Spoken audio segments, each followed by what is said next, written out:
makikita sa video na to ay yung mga tinanim namin na talong at saka bell pepper. Yan, hinalo namin yan. Saka yun, may tumubo pang mani. Yan.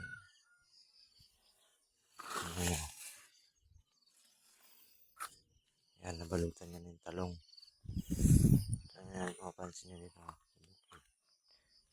Full organic yung ginamit namin. Mataba, hindi kami nagamit na synthetic. Yan. Panay manure lang ng manok ito. Yan. Manure yan ng manok. Ito. Ano. Marami pa. So, ayan yun, nagiging pataba nila. At saka, gumagamit sila ako ng organic na yung para yun sa dahon lang. Sa dahon yung mag-absorb yung probio. Yan, gumagamit ako ng probio. Ini-spray ko dito.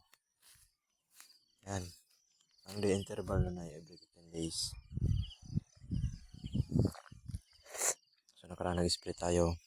Magbibilang po tayo ulit ng 15 days. Pero minsan hindi ko na inaabot ng 15 days. Mga 15 days, spray na ako ulit. Yan. Yan na sila. So, bali nga pala, hindi ko pala na-videohan ng raan yung nagtitrim ako yung cut ko yung mga kanila. Excess na dahon o yung nagtitrim ako. O yung tawag yung ay sa cuttings bago yung pruning. Yun. Yan siya. Ano nga pala, gulat kami dito kasi may tumubo na pa sa luyot.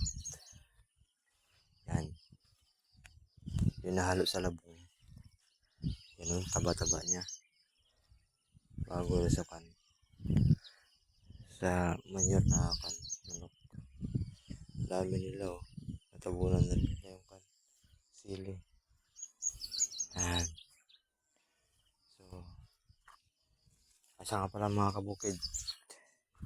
Turmeric pala. Kape tayo. Turmeric yung mga turmeric yung iniinom ko ngayon. Para maglabas-labas yung mga hangin-hangin sa katawan. Medyo sumasakit yung lalamunan natin Parang may lamig. So, ayan mga kabukid. So, ngayon ay alam na yung video natin sa ating sili at talong plantation. Ayan.